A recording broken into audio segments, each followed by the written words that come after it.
Halo Sobat Sehat semua, Assalamualaikum warahmatullahi wabarakatuh.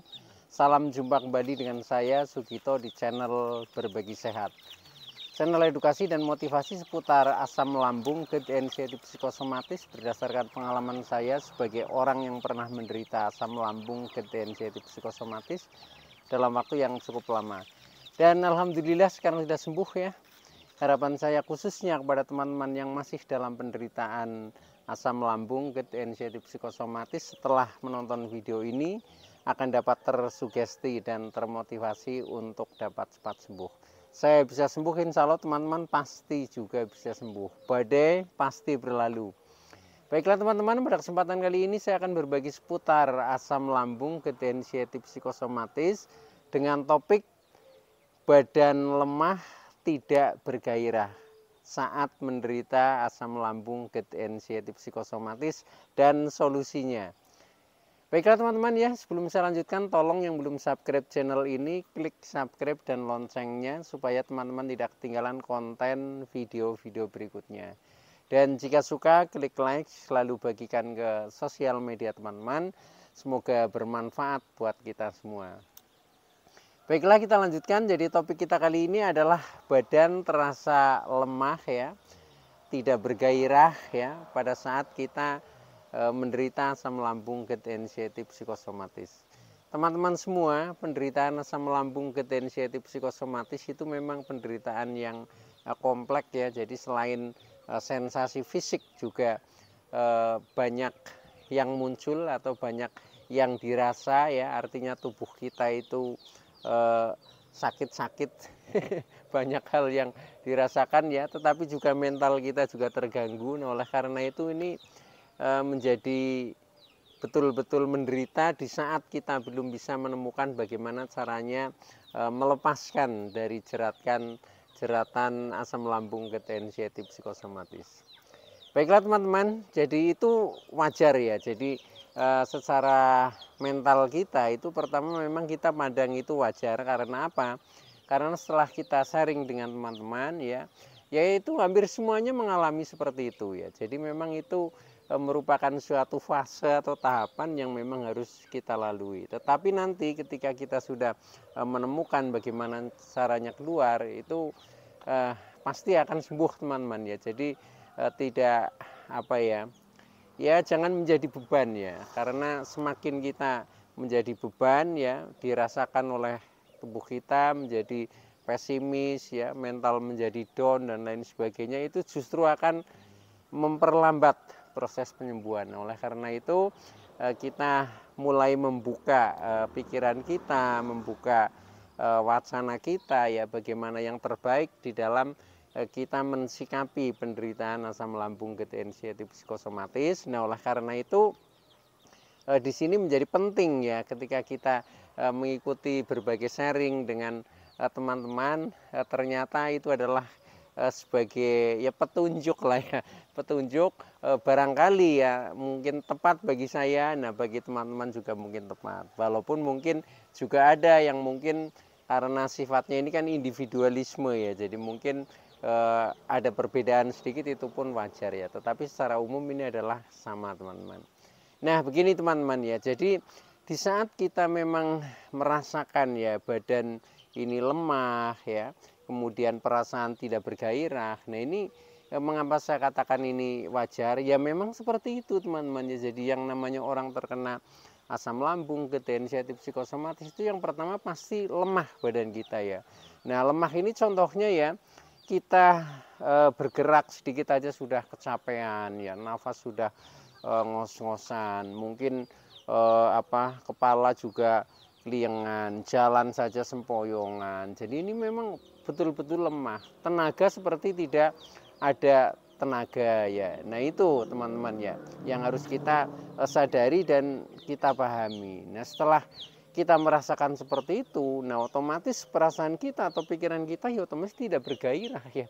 Yang namanya orang bergairah ya, orang gembira, ceria itu ketika memang pertama tubuh kita sehat ya, sehingga kita bisa merasakan kegembiraan ya, kegairahan, semangat ya dan sebagainya ya. Nah ini karena kita memang diterpa berbagai sensasi ya, mulai yang dari mungkin kepala sering keliengan, mata buram, telinga berdenging ya, makan juga nggak enak, kadang mual ya, dada panas, berdebar, nyeri ya, sampai dengan badan pada sakit semua lah. Belum yang perut selalu kembung ya, selalu perih, selalu begah, sembelit dan lain sebagainya, sampai untuk berjalan saja gemeteran ya, kakinya kebas dan lain sebagainya. Nah ini otomatis perasaan kita pasti rasanya seperti itu, tidak akan bergairah, kita menjadi tidak percaya diri, ya, kita lebih suka mengurung diri mungkin di rumah ya. Nah itu seperti itu. Nah itu yang maksud saya itu harus kita pahami supaya kita jangan terpuruk di dalam lingkaran penderitaan itu, teman-teman. Karena ketika kita merasakan ya, yang kita rasakan, yang kita hayati itu sakitnya, yaitu akan menjadi semakin menjadi. Ini bedanya antara penderitaan asam lambung ketensietif psikosomatis dengan penyakit-penyakit yang lain ya. Ketika penyakit yang lain mungkin kita berobat ya, kemudian kita makan obat, mungkin 3 hari atau 1 minggu saja itu biasanya sudah kelar, sudah sembuh ya. Tetapi untuk ini ya seperti pengalaman saya itu berbeda. Jadi yang tadinya rasanya pusing-pusing ya, kepala berat, begitu saya makan obat sakit kepala juga masih membandel. Nah ini ya. Nah semakin kita pernah saya mencoba ya, coba saya mau istirahat total ya, katakanlah dalam 1 minggu ini. Dengan harapan setelah istirahat total nanti akan bangkit ya, tubuh merasa segar ya, kemudian rasa menjadi bergairah seperti itu. Nyatanya juga belum ya, justru semakin kita mencoba beristirahat ya, kemudian kita banyak tiduran, banyak di rumah, itu justru menjadi semakin menjadi. Nah ini uniknya ya, uniknya penderitaan asam lambung ketensietif psikosomatis. Sehingga ketika kita kadang ngobrol ya bersama mungkin teman atau mungkin orang-orang yang belum mengalami penderitaan asam lambung ketensietif psikosomatis, itu kadang tidak percaya seperti itu ya. Jadi mereka itu memandangnya kita orang-orang ya, orang sehat, orang biasa ya. Nah disinilah ya, semakin orang lain itu tidak mempedulikan kita, tidak tahu penderitaan kita, itu juga bagi kita itu semakin menderita juga gitu. Karena yang namanya orang terkena asam lambung ketensietif psikosomatis itu akan lebih merasakan nyaman, akan lebih merasakan damai ketika orang di sekitar kita ya itu memahami dan memberikan perhatian kepada kita yang lebih gitu ya. Nah itu rasanya akan ada kedamaian tersendiri, khususnya misalkan ya dari lingkup keluarga, mungkin dari teman dekat ya, atau mungkin dari lingkup lingkungan kita bekerja. Ketika mereka sudah memahami ya, itu sepertinya memberikan kedamaian bagi kita. Nah itu juga akan mendukung untuk proses pemulihan itu menjadi semakin cepat, teman-teman. Tetapi ketika lingkungan kita ya, entah itu lingkungan keluarga, teman, lingkungan tempat kita bekerja kurang memahami ya, bahkan istilahnya seperti mencibir dan lain sebagainya, tidak memberikan semangat kepada kita, nah itu kadang menjadi semakin tertekan juga. Nah itu karena apa? Ya kembali lagi karena kita memang secara mental, psikis kita juga terkena. Jadi yang namanya mental down itu sangat sensitif ya, sangat sensitif ketika ada kata-kata yang mestinya itu sebenarnya bukan ditunjukkan kepada kita saja, ketika kita mendengar kadang dimasukkan di hati ya, kita pikir gitu, seperti itu. Jadi apa-apa itu selalu dipikir ya, apa-apa selalu dipikir sampai hal yang paling kecil lah. Nah sehingga itulah yang menjadikan beban pikiran itu menjadi semakin berat ya, semakin banyak gitu. Jadi walaupun kita sebenarnya kadang sudah tahu kita harus cuek ya, kita harus masa bodoh, tapi prakteknya itu memang sulit ya, karena memang ini semua ini karena sifatnya merubah karakter kita ya, ini harus dilatih, teman-teman. Kalau tidak dilatih ya ya akan bertahan di situ saja. Nah itu. Nah maka dari itu saya ingin sharingkan kepada teman-teman ya, dari pengalaman yang saya alami ya, mungkin juga bisa juga berbeda dengan teman-teman, tapi juga mungkin juga itu banyak kesamaan ya, karena secara umum biasanya yang namanya penderitaan asam lambung ketensiatif psikosomatis ya seperti inilah itu. Nah itu, nah maka dari itu saya ingin sharingkan ya tentang mengapa kita itu selalu merasakan badan lemah, tidak bergairah, itu karena ada beberapa sebab ya. Nah sebab itu nanti kita bahas bersama, kita coba mencari solusinya sesuai dengan pengalaman yang sudah pernah saya alami. Mudah-mudahan bisa membantu teman-teman untuk menjadi cepat bangkit dan akhirnya cepat sembuh dari penderitaan asam lambung ketensiatif psikosomatis. Oke teman-teman, jadi sebab yang pertama mengapa badan kita sering merasa lemah ya, perasaan tidak bergairah, tidak percaya diri dan lain sebagainya ya, karena tubuh kita seringnya merasa lemah, tidak bertenaga, mungkin jalan saja sempoyongan dan lain sebagainya. Nah ini disebabkan yang pertama ya, yaitu karena tubuh kita ini masih kurang asupan nutrisi teman-teman. Baik itu yang bersifat istilahnya makanan-makanan pokok ya, maupun makanan-makanan tambahan ya, yang karena di saat kita menderita ini apalagi yang masih mantang ya, ini otomatis ya, wong porsi saja itu sudah dikurangi ya. Porsinya itu sudah makannya porsi kecil ya, kemudian mau makan ini kadang takut, mau makan itu takut. Nah akhirnya kita relatif untuk makan itu hanya sedikit. Nah karena makannya kita sedikit, nah akhirnya nutrisi kita menjadi kurang terpenuhi. Nah maka dari itu solusinya ya penuhi saja ya, penuhi saja kita makan kalau bisa itu normal, normal itu normal, tetapi dengan ukuran ya, dengan ukuran artinya kalau memang porsi masih belum begitu maksimal ya wajar lah ya, semampunya kita. Nah kemudian jenis-jenis makanan mungkin yang masih perlu dipantang dihindari, yaitu wajar juga ya, tetapi bukan berarti kita harus menghindari istilahnya ekstrim total ya, tetapi istilahnya kita mengurangi saja ya, kita mengurangi. Jadi contoh misalkan ya makanan pedas ya boleh kita misalkan menyentuh sambal itu nggak apa-apa. Seperti saya kalau makan pedas sambal itu ya saya sentuhkan saja ya, tidak seperti dulu ketika sebelum terkena asam lambung ketensiatif psikosomatis itu kalau sambal nggak 1 sendok itu rasanya nggak nendang lah ya. Nah, maka dari itu biasanya cenderung lebih banyak. Nah sekarang itu cukup disentuhkan saja. Nah ini artinya apa? Artinya kita mengurangi teman-teman. Nah itu juga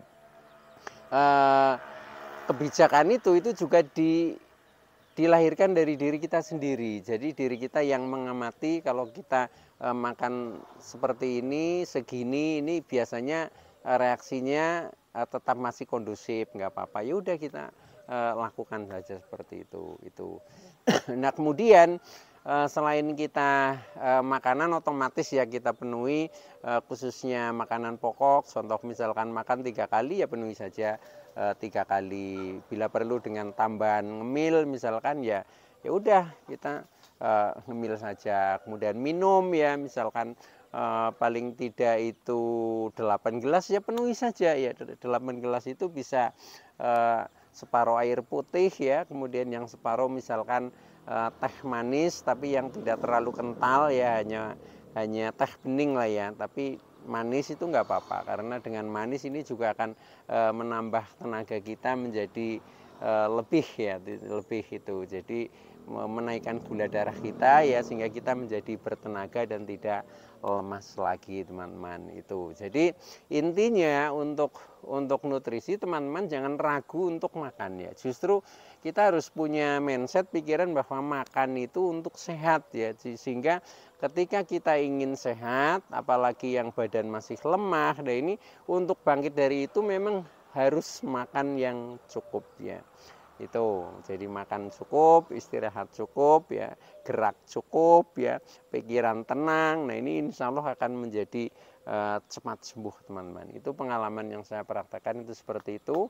Walaupun apa ya, walaupun kadang kita mudah mengatakan ya, tapi prakteknya itu kadang sulit. Nah maka dari itu kita juga harus istilahnya sebagai pejuang ya, maka sering teman-teman menyebut kita ini adalah pejuang asam lambung ya, itu betul ya. Jadi untuk bisa lepas memang butuh perjuangan. Yang namanya perjuangan itu tidak hanya sekali ya, tapi kontinu ya, kontinu, istiqomah terus menerus sebelum sembuh. Pokoknya tidak boleh berhenti berjuang ya, itu ya. Jadi dengan kesabaran tetapi tetap berikhtiar. Nah itu nanti ini yang lama-lama akan merasa hasilnya. Oh ternyata sekarang sudah ada perkembangan. Dulu ketika kita jalan 100 meter saja sudah ngos-ngosan sekali. Nah sekarang ternyata sudah bisa 1 kilo, 2 kilo juga mampu juga. Nah itu artinya kan ada progres teman-teman. Nah hal seperti itu hanya bisa didapat dari pengalaman ya, pengalaman.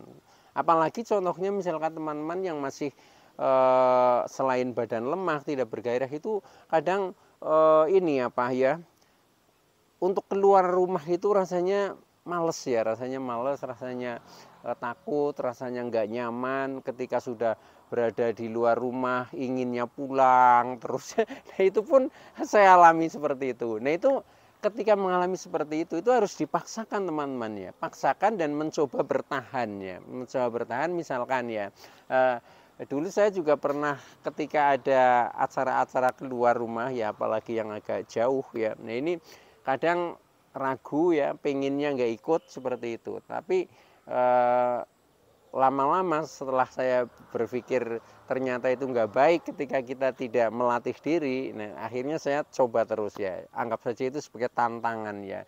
Tantangan adalah peluang bagi kita. Artinya peluang untuk menjadi sembuh. Nah akhirnya ketika saya mencoba beraktivitas keluar, nah akhirnya saya berperang dengan batin saya sendiri ya. Saya harus kuat, saya harus bertahan ya.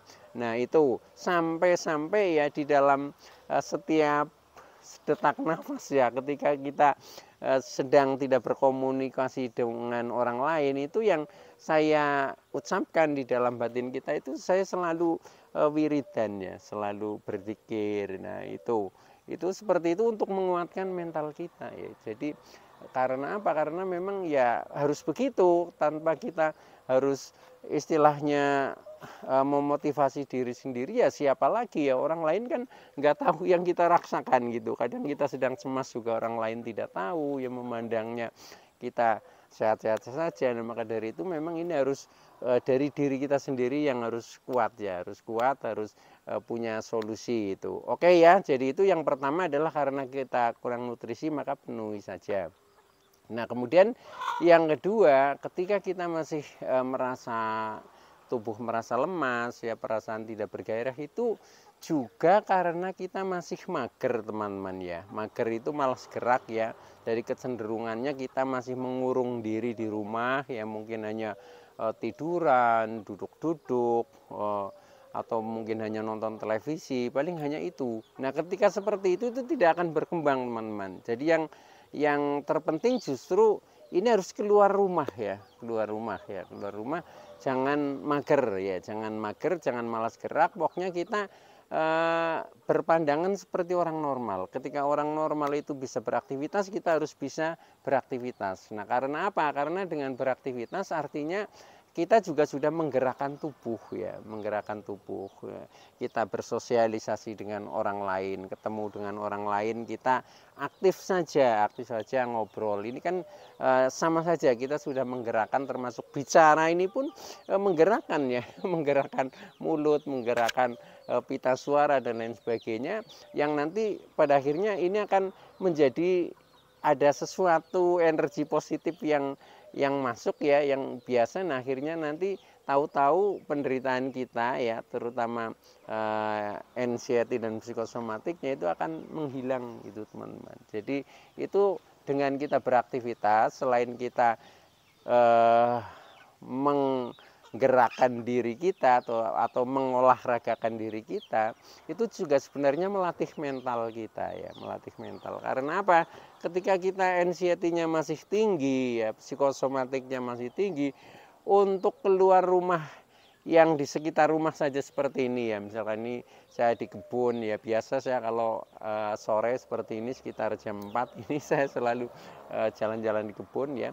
Nah itu aja takut ya.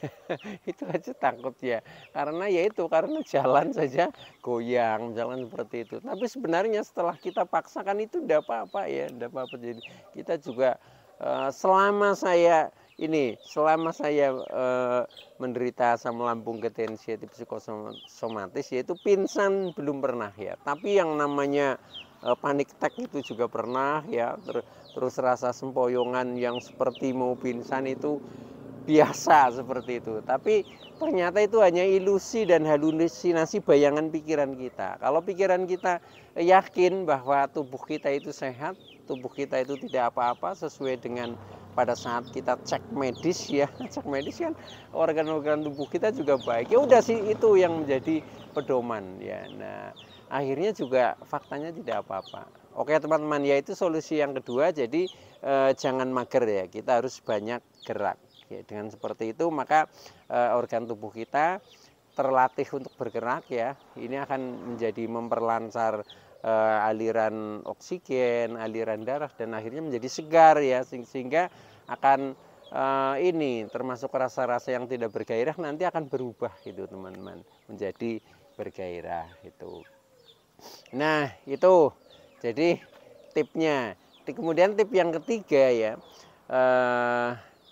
ini bisa jadi disebabkan karena memang kita masih memiliki trauma, memiliki kecemasan, dan memiliki pikiran yang negatif. Jadi yang bersifat psikis teman-teman ya.